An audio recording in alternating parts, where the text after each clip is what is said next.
A paz do Senhor Jesus, igreja amada, saudações a todos.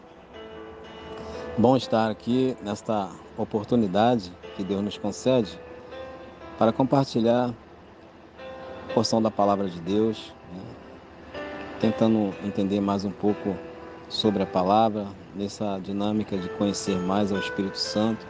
Quero compartilhar com você o versículo de número 8 do capítulo 1 do livro de Atos. O nosso estudo hoje vai se basear no poder do Espírito Santo. Mas recebereis o poder do Espírito Santo, que há de vir sobre vós, e ser-me-eis minhas testemunhas, tanto em Jerusalém como em toda a Judéia, Samaria e até os confins da terra.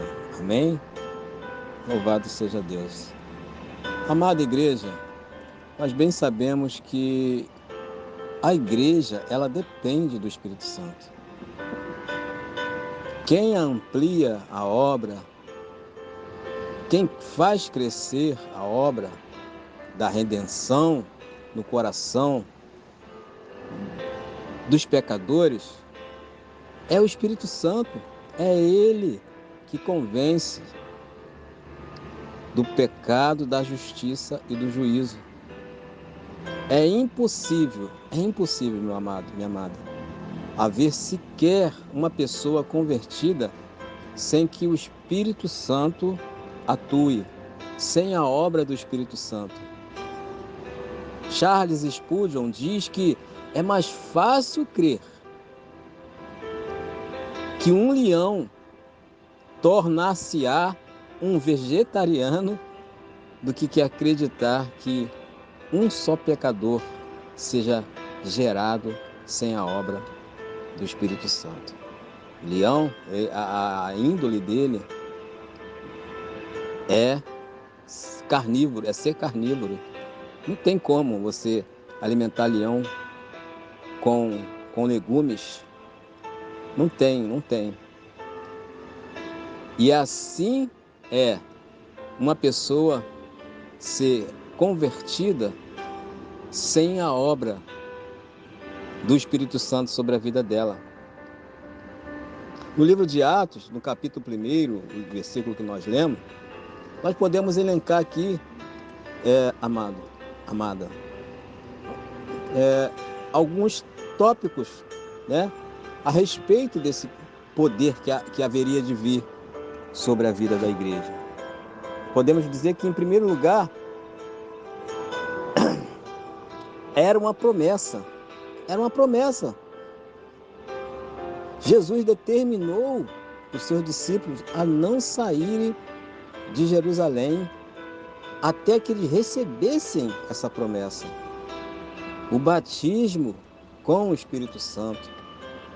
Esse batismo seria uma armadura, um revestimento de poder. O versículo que nós lemos, até que do alto seja revestido de poder. Os discípulos, influenciados pela uma visão, vamos dizer assim, irmãos, costumeira, Porque os discípulos estavam acostumados em guerrear. Os discípulos eram judeus, eram daquele povo hebreu lá do passado, que se tornou a nação de Israel, e eles venceram muitas batalhas através da espada. E esta é a visão que eles tinham do Messias que haveria de vir, que ganharia, que venceria as batalhas através da espada. E os discípulos, eles tinham essa visão equivocada do reino de Deus. Eles perguntaram a Jesus, nos versículos anteriores, seria nessa época, Senhor, que haveria de restaurar Israel?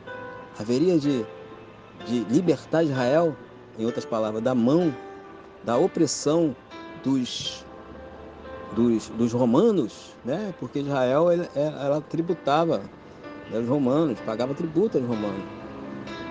Jesus, ele não alimentou essa ideia deles.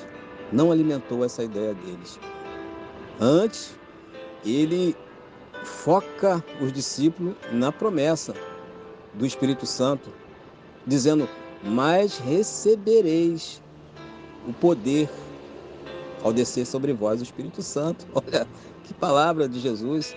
Jesus é realista. Olha, vocês não precisam se preocupar com a época. Não se preocupe. A época que Israel será restaurada virá, com certeza. Todas as nações se voltarão para Israel. Um dia, a Israel será o centro de toda a terra, porque é ali que é a terra santa, ali que é dali que veio o nosso Salvador, daquela linhagem. O nosso Redentor veio dali, né? E Jesus diz para eles: vocês vão receber o Espírito Santo e vocês vão ser as minhas testemunhas, meus amados. Sem esse poder do Espírito Santo, nós não conseguimos testemunhar de Jesus, né?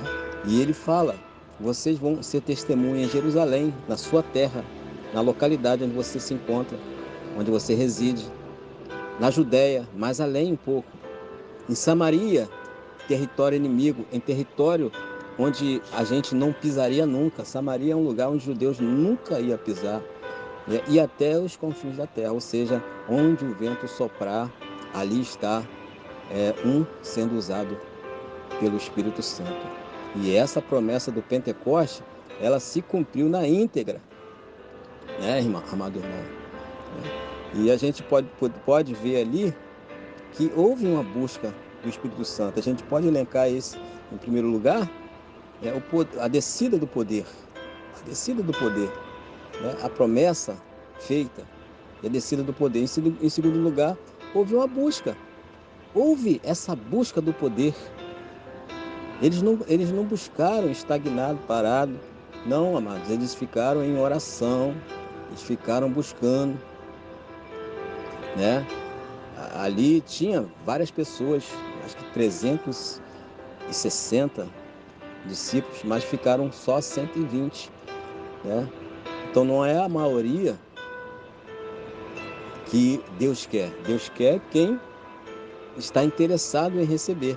E ficaram os 120 e foram revestidos de poder, né? Então, em segundo lugar, a busca por este poder.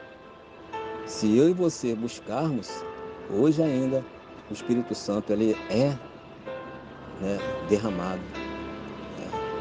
Então, amado, essa oração feita lá no cenáculo teve algumas características. Primeiro, ela foi abrangente. Todos eles estavam comprometidos com a busca do Espírito Santo. E, em segundo lugar, ela foi perseverante. Todos estavam perseverando em oração, sem esmorecer, sem pensar em voltar atrás. E, em segundo lugar, ela foi unânime, ou seja, todos tinham só um objetivo, de buscar o poder de Deus, né? Eles todos estavam empenhados em buscar esse poder, a busca do Espírito Santo. Ali houve uma unanimidade, né? A palavra certa, estavam unânimes, estavam coesos, estavam como se fosse as batatas amassadas, aí viraram ali um purê, ninguém sabia quem era quem, né? Porque todos estavam cheios, todos tinham o mesmo sentimento, né, de busca do Espírito Santo, né? Então, a gente pode perceber que Deus ele atua onde tem a comunhão, né? Salmo 133 vem na nossa mente agora. Com bom e com suave é que os irmãos vivam em união. Ali é ordenada a bênção, o poder de Deus, né? Então, amados, eu quero deixar aqui apenas esses dois tópicos, né, dessa mensagem que nos envolve até hoje, a busca do Espírito Santo, a busca do poder. Quantas pessoas, né, buscam poder, Poder é uma coisa que todo mundo quer, todo mundo quer. E muitas das vezes, quando recebem esse poder, se revelam, na verdade, quem são, né? Há um pastor conhecido que diz: quer conhecer o vilão, dê para ele o bastão, ou seja, dê para ele o poder. Dê para ele o poder que você vai conhecer quem é. Mas esse poder que vem sobre a pessoa, que é o poder do Espírito Santo, ele é controlado por Deus. Então, não tem como a pessoa receber o poder do Espírito Santo para fazer o que ele quer. Ele tem que fazer o que Deus quer. Ele tem que ser instrumento na mão de Deus. Né? Esse é o verdadeiro poder. Tem pessoas que acham que o poder de fazer, de realizar, está naquilo que ele tem, naquilo que ele juntou durante certo tempo ali nas suas economias. Não, esse não é o poder para realizar. O poder para realizar está aqui. O poder que desce do alto, o Espírito Santo, o batismo com o Espírito Santo, né? Essa é uma evidência que o Espírito Santo deixa quando nós recebemos ele. As línguas, a repartição de língua, começamos a falar em línguas e o Espírito Santo atua através da nossa pessoa. Então, vamos buscar esse poder, vamos buscar unânimes, né, nesse mesmo propósito. Busque na sua igreja.